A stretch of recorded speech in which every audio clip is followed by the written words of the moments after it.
네, 안녕하세요. 성재 비디오의 사랑하는 구독자 여러분, 성재 비디오입니다. 오늘은 제가 여행 영상 및 브이로그 영상이 아닌 전적으로 제 얼굴만 나오는 영상을 찍게 됐어요. 사실 이 영상을 찍게 된 이유는 다름이 아니고 오늘도 여행 영상을 찍으려고 했는데 오전엔 날씨가 좋았는데 오후에 갑작스럽게 비가 많이 오는 바람에 이렇게 실내에 들어와서 촬영을 하게 됐습니다. 무엇보다도 사실 제 유튜브 채널을 구독해주시는 여러분들께 제 소개를 안 했던 것 같아서 이런 시간을 따로 가지게 되었습니다. 제 소개하는 영상이 따로 없기 때문에 오늘 이 기회를 통해서 여러분들께 제가 누구인지 말씀을 드리고, 오늘 영상의 주제인 내 인생에 겪었던 첫 번째 사기에 관한 썰을 풀어드리려고 합니다. 많이 기대해 주시고 여기 좋아요와 구독 꼭 한 번씩 부탁드립니다. 인트로 보고 오실게요.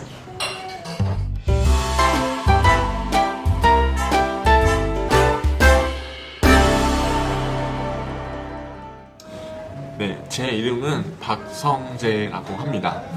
2019년 기준으로 27살이고요. 20대 후반을 아주 열심히 악착같이 시간 낭비 오지게 하면서 달리고 있습니다. 본업은 학생이고요. 왜 27살인데 아직도 학생이지? 라고 생각하시는 분들이 계실 것 같은데, 사실은 제가 23살에 지금으로부터 한 4년 전에 대학을 자퇴한 적이 있어요. 그리고 다른 대학으로 재진학을 했기 때문에 지금은 4학년 1학기 재학 중입니다. 그래서 아직까지는 학업에 열중하고 있고, 전공은 카지노입니다. 또 생소하시죠? 서비스업을 좋아해 선택한 길이기 때문에 남들이 가지 않는 길을 가고 싶다는 욕망이 커서 선택한 길인 것 같아요. 그리고 제 고향은 청주이고 현재는 제주도에서 학업을 하고 있고요. 영상을 찍는 이곳은 중국 항저우에 있는 이름 모를 카페 안에 있습니다. 본격적으로 제가 당했던 사기에 관한 썰을 풀기 전에 제가 왜 사기를 당할 수밖에 없었는지에 대해서 간략하게 설명드리고, 앞으로 말씀드릴 이야기 속에 등장하는 그 나쁜 사기꾼 그분을 어떻게 표현할까, 간단하게 표현할 수 있는 단어가 뭐가 있을까 생각을 좀 곰곰이 생각을 했는데 이 단어밖에 생각이 안 나더라고요. 아주 유명한 씹새끼? 장난이고 그냥 편하게 개새끼, 그냥 이름이 신으로 시작하기 때문에 S군이라고 표현하겠습니다. 제가 사기당한 분야라고 좀 표현하면 좀 그런데, 사기당한 분야라고 말씀드리면 취업 관련 및 취업 알선에 관한 사기를 제가 당했고, 여행에 대한 사기를 당했습니다. 정확히 2018년 8월 25일 토요일 오전 12시에서 1시 사이였습니다. 제가 이제 청주에서 제주도로 급히 내려오는 비행이었어요. 아무래도 3학년 2학기를 시작하는 시기가 다가왔기 때문에 기존에 있던 모든 짐들을 바리바리 싸고 공항으로 내려오게 됩니다. 제가 공항에 내려오면서 연락 한 통을 받게 돼요. 기존에 2016년도에 함께 제주도에 내려왔던 동기 중에 한 명이 군대를 막 전역하고 똑같이 저와 학년은 다르지만 같은 학기를 다니게 되는 친구가 한 명 있었습니다. 그 친구가 저랑 룸메이트를 하기로 했기 때문에 그 친구를 만나기로 결정을 하고 내려오는 길이었는데, 이때부터 그 S군과의 악연이 시작됩니다. 제가 공항에 내려왔는데 그 룸메이트 동생이 저를 픽업을 오겠다고 하더라고요. 그래서 저는 공항에서 한 10분, 20분 정도 기다리고 있었습니다. 제 룸메이트 동생과 그 S군이 함께 있는 겁니다. 근데 저희가 2016년도에 1학년은 새롭게 시작하면서 저랑 제 룸메이트 동생이랑 그리고 그 S군은 안면이 있는 사이였어요. 제주도 내려와서 처음으로 알게 된 그 동아리라고 말씀드리는 건데, 그런 카톡방 같은 데서 만났던 친구인데, 그 친구가 정말 예의도 바르고 평소에도 깔끔한 이미지였기 때문에 저는 그 친구에 대해서 그렇게 악감정이 있는 상태는 아니었어요. 오히려 더 긍정적인 모습을 가지고 있던 친구였기 때문에 당연히 만났을 때 반가웠죠. 그 친구들이 저를 데리고 기숙사에 짐을 풀고 함께 시간을 보내게 됩니다.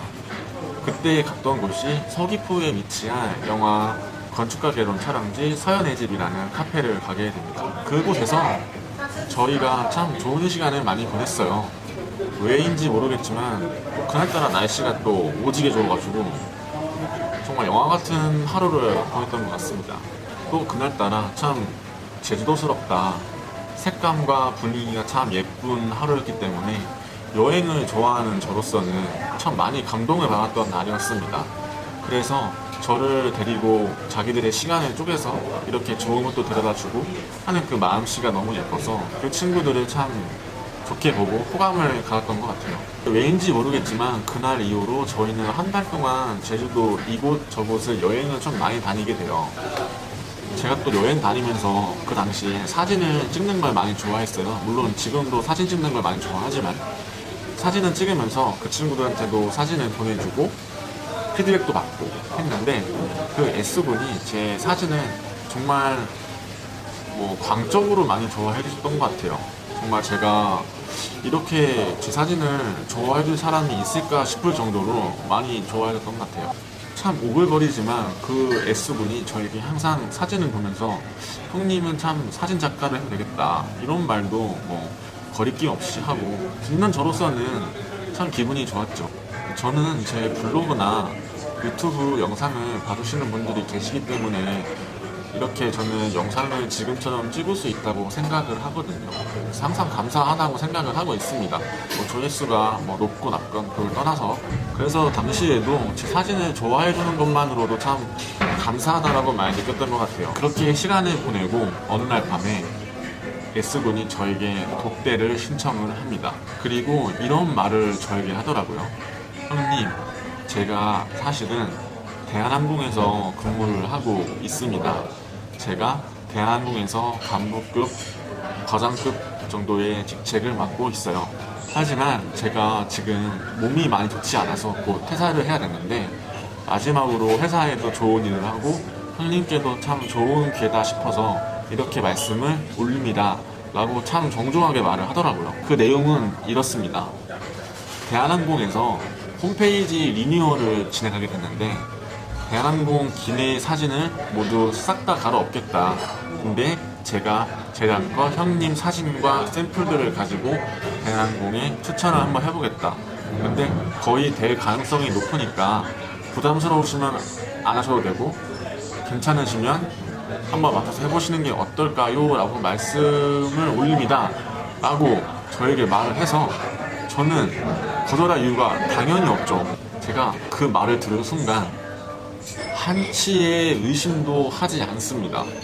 왜냐하면 그 친구가 워낙 그동안 저에게 해왔던 행실들이 신뢰감 있는 행동들을 해왔고 항상 존댓말을 쓰고 저를 존중해주고 사람으로서 대해줬던 그런 좋은 감정들이 많았기 때문에 저는 이 친구가 나를 속일 거라는 의심을 하지 않았어요. 그리고 제가 무엇보다 정말 감격스러웠던 건 제가 이제 진로를 바꾸다 보니까 3, 4년 동안 저를 믿어주시고 지켜봐주신 분들이 꽤나 많았는데 한두 분씩 실망하시는 분들도 계시고 제가 그분들을 볼 낯이 없더라고요. 근데 이제 그런 제안을 받고 보니까 내가 3, 4년 동안 힘들게 제주도에서 타지에서 고생했던 것들을 보상받는다 생각을 하고 생각하니까 정말 눈물이 날 정도로 기뻤던 것 같아요.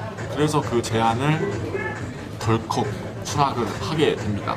제가 이제 그렇게 제안을 수락을 하고 저는 이제 S군하고 대한항공에 대해서 공부를 하게 됩니다. 대한항공에 어떤 기종이 있는지, 이 기종에는 좌석이 몇 개인지, 날개가 어디에 있는지, 언제 만들어진 건지, 이 기종이 어느 회사 건지 등부터 시작해가지고 파워포인트도 만들고 사진 자료 같은 것도 만들어서 그 친구는 전달을 해줘요.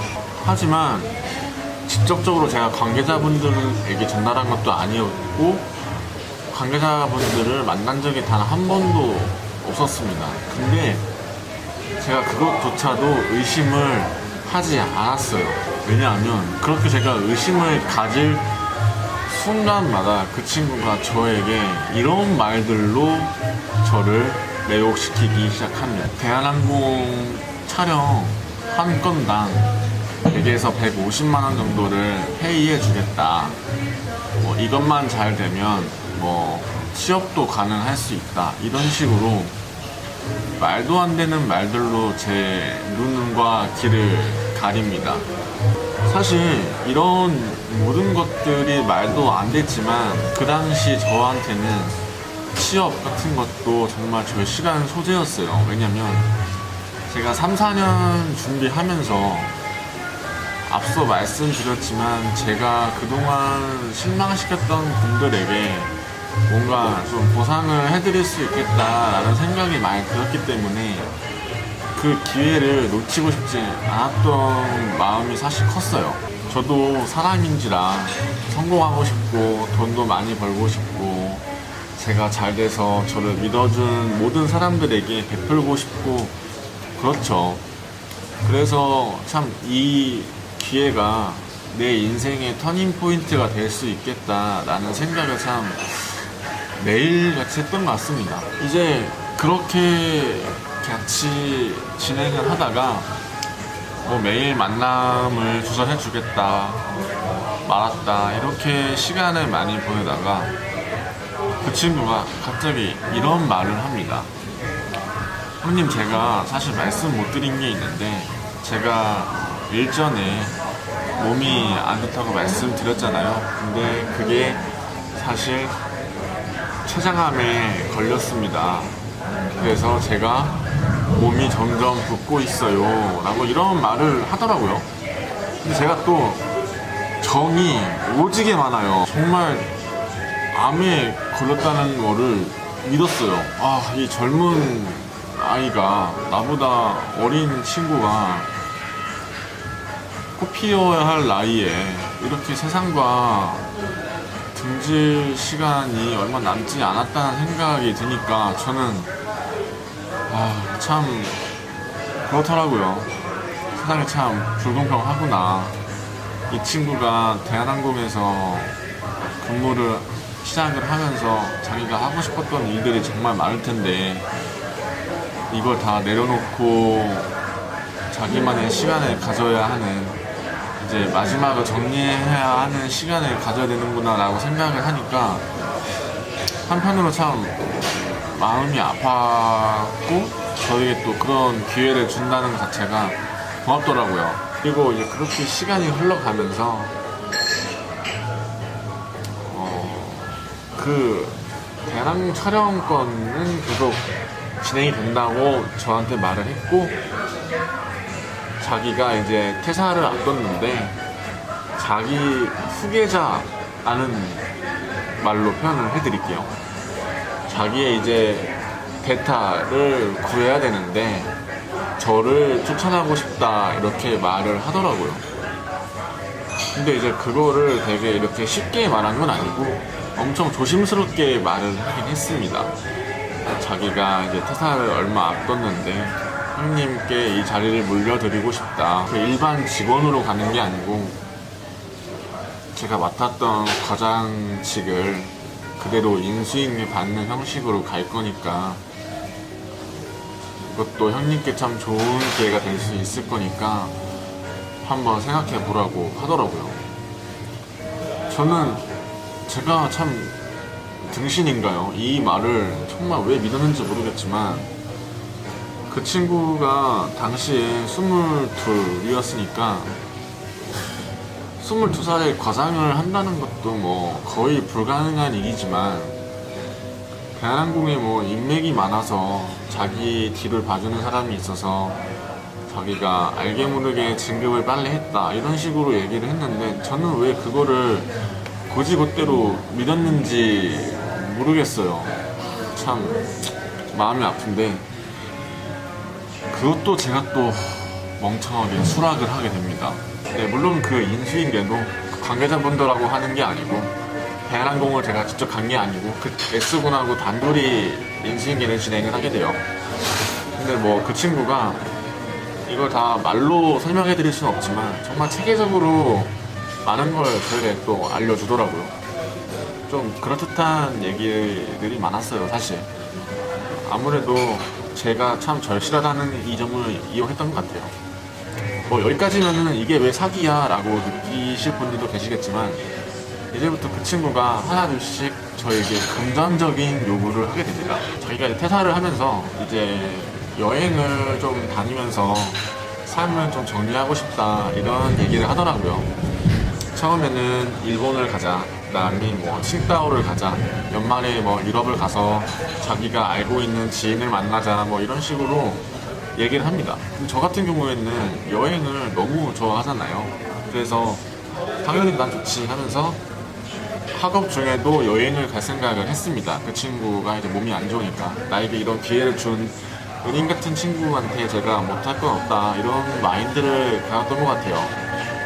그래서 그 친구가 대한항공 과장이라는 직분을 이용해서 저에게 텍스, 그러니까 여행 경비, 비행기 비용 빼고 유료 할증료랑 텍스만 저에게 요구를 합니다. 그래서 그렇게 뜯어간 돈이 한 100만 원 가까이 든 것 같아요. 근데 이제 그거를 어떻게 알았냐면, 처음에는 일본 여행을 가자고 합니다. 근데 그 당시에 아마 10월, 저희가 10월 2, 3, 4, 5, 3, 4, 5로 이렇게 가려고 했는데 하필 그때 일본에 전염병이 돌아요. 그래서 그 병이 아마 그 시기랑 맞물려서 여행을 못 가게 됐는데, 저희에게 이제 텍스, 그러니까 제가 냈던 돈들을 돌려주겠다 이런 말을 했는데, 그런 페이백이 점점 늦어지고, 그런 늦어지는 과정 속에서 제가 슬슬 의심을 하게 됩니다. 왜냐면 제가 가지고 있던 돈을 쪼개서 준 거기 때문에 제가 생활이 안 되는 형편까지 오게 됐어요. 그래서 생활이 안 되니까 그 텍스가 언제 들어오는지에 대해서 요구를 했는데, 그 S군은 항상 언제 주겠다, 뭐 다음 주 월요일, 뭐 그 다음 주 화요일 이렇게 말만 번지르르게 하고 통장에 찍힌 내역을 보면 아무것도 없었어요. 그래서 조금씩 의심을 했지만 그래도 끝까지 신뢰를 가지고 믿으려고 했습니다. 그런 텍스 관련해서 문제가 좀 길어지니까 그 친구도 저에게 마지막으로 큰 술을 하나 주더라고요. 제가 이제 그 인수인계 받는 과정에서 제 개인정보를 몇 건 넘긴 적이 있어요. 뭐 여권, 사본, 뭐 기본 증명서 약간 그런 거. 가족 증명서 같은 건 안 내고 그냥 저만, 제 개인정보만 들어있는 그런 거를 넘긴 적이 있었는데, 이제 그런 거 다 끝나고 이제 마지막 막바지 갔을 때 그 친구가 저한테 회사에서 법인 차량을 해주겠다 이렇게 말을 하더라고요. 지가 또 차에 욕심이 많거든요. 그 친구가 저에게 얘기했던 게, 과장급은 회사에서 5천만 원 이하의 차량까지는 다 지원이 된다. 자기도 그래서 뭐 아우디 A3 그거를 이제 법인 차량으로 뽑았다 이런 식으로 얘기하더라고요. 물론 제 눈으로 A3를 확인한 적은 없습니다만, 아무튼 저에게 제안했던 차량이 그 당시에 핫했던 제네시스 G70 차량이었어요. 그래서 정말 현대 가서 견적서 다 뽑고 회사로 보내겠다고 말까지 하고 다 그 차량 정보를 다 가지고 갔습니다. 근데 차량이 나왔다는 소식을 제가 얼핏 들었어요, 그 친구한테. 근데 하나둘씩 이상한 게 눈에 보이더라고요. 제가 그때 이게 사기일 수 있겠다라는 게 그냥 직감적으로 느낌이 왔어요. 그 차량이 나온다는 현대 지점을 다 전화를 해보게 됩니다. 그 친구가 말하기를 광주에서 그 법인카가 나올 거다 라고 해가지고 제가 광주에 있는 모든 현대에 전화를 다 합니다. 그리고 대한항공 소속으로 된 법인카가, 법인 차량이 나올 게 있냐, 인수받을 예정된 차량이 있냐라고 물어보니까 단 한 군데도 그런 차량은 없다라고 말을 하더라고요. 그리고 저에게 보냈던 그 제네시스 G70 차량의 번호를 한번 조회해 봤더니 이미 있는 차량이었어요. 2009년도에 등록된 차량이었나? 아무튼 아반떼 차량이었던 것 같아요. 아무튼 그 차량이 이미 등록이 됐기 때문에, 아, 이거는 정말 사기의 가능성이 100%는 아니지만 그 당시 때는 80% 이상이다 라고 생각을 하고, 사실 이거를 이미 그 대한항공 기내 촬영을 한다고 했을 때 가족들에게 알렸어요. 뭐 엄마, 뭐 아빠, 뭐 누나, 내가 고생하니까 이렇게 기회가 찾아온다. 내가 선택한 길이 잘못된 길이 아니다 라고 생각이 많이 들었다. 제가 이제 이런 사실을 가족들에게 알리었는데 이게 처음이 아니었어요. 사실 대한항공 기내 촬영권이 있었을 때도 가족들에게 알렸습니다. 이렇게 좋은 기회가 있어서 돈도 좀 벌 수 있고 가정 형편에 좀 도움이 될 수 있겠다 해서 부모님이 참 많이 좋아하셨어요. 우리 아들이 이제 자리 잡는구나. 저희 엄마가 특히 너무 좋아했습니다. 막상 제가 그런 기회라고 생각한 일들이 눈앞에서 펼쳐지니까 의심을 하고 싶지 않더라고요. 그래서 하나둘씩 믿기 시작하다 보니까 저희 가족들 눈도 제가 가리게 된 것 같아요. 그리고 이제 모든 게 거짓이라고 판명이 됐을 때 저를 믿어준 분들이 정말 많았거든요. 제 친구들, 제가 존경하는 형님 여러분 계셨는데 그분들 포함해서 가장 실망이 컸던 건 우리 엄마 그리고 우리 아빠. 상심이 참 많이 컸을 거예요. 내 생각은 안 하시겠지만. 왜냐면 제가 월급도 많이 받는다고 말씀을 드렸고 우리 엄마 아빠 해외여행 시켜준다고 이런 말을 참 많이 했거든요. 근데 모든 게 거짓이라고 판명이 되니까 참 그 친구, 그러니까 그 S군을 진짜 죽이고 싶다 라는 생각이 참 많이 들었어요. 금전적인 피해를 떠나서 제가 제 지인들한테 잃었던 신뢰를 회복하기가 참 쉽지 않더라고요. 저는 지금도 회복이 됐다고 생각하진 않아요. 지금 한 거의 반년 가까운 시간이 지났는데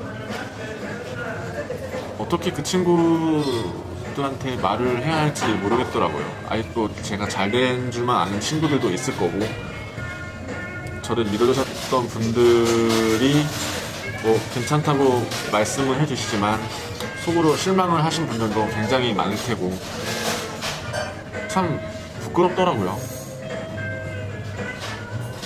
내가 3, 4년 동안 이렇게 열심히 살았는데 돌아온 결과가 신기루 같은 것들만 남는구나. 이 길도 내 길이 아닌가 라는 생각이 들더라고요.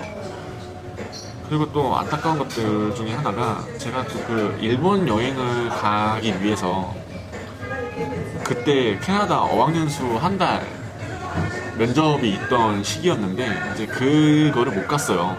그 여행 스케줄 때문에 캐나다 어학연수도 포기하게 되고 당연히 수업도 못 나간 적이 많기 때문에 학점 이런 게 이제 장학금하고 또 연결되니까 장학금들도 다 못 받게 됐죠. 금전적인 피해도 컸지만 이런 게 다 통틀어서 제 인생이 그 3학년 2학기 그 6개월이 통째로 이제 다 엎어지는 순간이 됐습니다. 이게 시간적인 보상을 제가 받을 수가 없더라고요. 제 스스로 이겨내는 수밖에 없었어요. 그렇게 제가 모든 게 사기라는 거를 알게 되고 그 친구를 이제 고소하겠다, 형사 민사소송으로 넘기겠다 이렇게 제가 연락을 했더니 연락이 바로 오더라고요. 죄송하다 이런 것들 때문에 근데 그 와중에도 저한테 말했던 모든 것들이 사실이다 약간 이런 식으로 계속 정신병 걸린 환자처럼 얘기하더라고요. 정말 이 친구 무섭구나, 정말 정신병 걸린 게 아닌가라는 의심이 들 정도로, 물론 당연히 최장남도 아니겠죠. 심지어 저한테 이런 말도 했어요. 자기 부모님 중에 아버님이 돌아가셨다 이렇게 말하더라고요. 이게 중요한 게 이게 모든 게 사기다 라고 확실히 들었던 게 그 아버님이 돌아가셨다고 말씀을 전해 들었는데 그 아버님이 돌아가셨다고 말을 전해 들었는데 모든 게 의심되는 상황에서 정보를 저도 이게 막 이리저리 구하다 보니까 그 S군 아버지가 운영하시는 그 고깃집이 있더라고요. 전화를 해서 혹시 S군 아세요? 라고 전화를 했는데 왜 그러냐고 물어보시더라고요. 그 사장님이. 그래서 제 자초지종을 말씀드렸는데 뭐 이러이러 해가지고 S군이 저한테 사기를 친 것 같아서 혹시 여기서 뭐 관련 있는 아이면 지금 위치 파악이 안 되기 때문에 좀 알고 싶다. 근데 이제 거기서 그 사장님이 이렇게 얘기합니다. 내가 그 친구 아빠 되는 사람이다. 그래서 참 여기서 소름이 돋아가지고 이 부모님도 돌아가셨다고 거짓말을 치는 나쁜 파렴치한 새끼한테 더 이상 내가 할 일은 없다 해가지고 모든 걸 끝내게 됐습니다. 그게 아마 11월 초? 11월 중순이었어요, 작년에. 정말 뭐 너덜너덜했죠. 제가 가진 거 다 잃었고 정말 뭐 제가 지금 그 당시 때 어떤 일을 해야 할지 모르겠더라고요. 당연히 뭐 학업도 집중이 안 될 뿐더러 이 고향을 돌아갈 수 있을까? 우리 엄마 아빠 얼굴 어떻게 보지? 약간 이런 생각들로만 하루하루를 보내서 스트레스를 진짜 많이 받았던 것 같아요. 그렇게 제 대한항공 관련된 모든 것들은 다 날라갔어요. 자, 그래서 뭐 저희 대학 측에도 이 건의하는 글을 남기고 같은 대학 소속이었으니까 대한항공 측에도 이런 것과 관련해서 문의도 넣었어요. 물론 상관이 없겠지만 그때 당시에 너무 답답해서 제 속마음을 좀 풀고 싶었어요. 그래서 그렇게라도 하지 않았으면 제가 정말 좋을 것 같아서 그렇게도 한번 해보고 뭐 블로그도 써보고 좀 위로받고 싶었는데 뭐 결국에는 제가 그래도 돈은 다 돌려받았습니다. 돈은 다 돌려받았지만 남는 건 없었어요. 오히려 잃은 게 너무나도 컸던 시간이었죠. 제가 26살 작년에 중국 청도에서 너무나도 행복한 시간을 많이 보냈어요. 그래서 2018년도 한 해는 내 생에 가장 행복한 한 해가 될 거라고 생각을 했어요. 내가 참 긍정적인 사람이 되다 보니까 좋은 일만 생기는구나, 좋은 사람만 다가오는구나, 좋은 인연들만 생기는구나, 약간 이런 생각을 가지고 살았던 것 같아요. 근데 다들 그런 말씀 많이 해주셨어요. 뭐 인생 공부했다. 그 뒤로 제가 사람을 잘 못 믿게 됐습니다. 물론 지금은 잘 믿는 편이지만 예전만큼 믿진 않아요. 의심도 많아졌고 돈 거래는 일단 안 합니다. 제가 돈을 빌려주는 일이 있다면 받을 생각은 거의 안 하는 편이에요. 지금도 참 창피하다고 살고 있어요.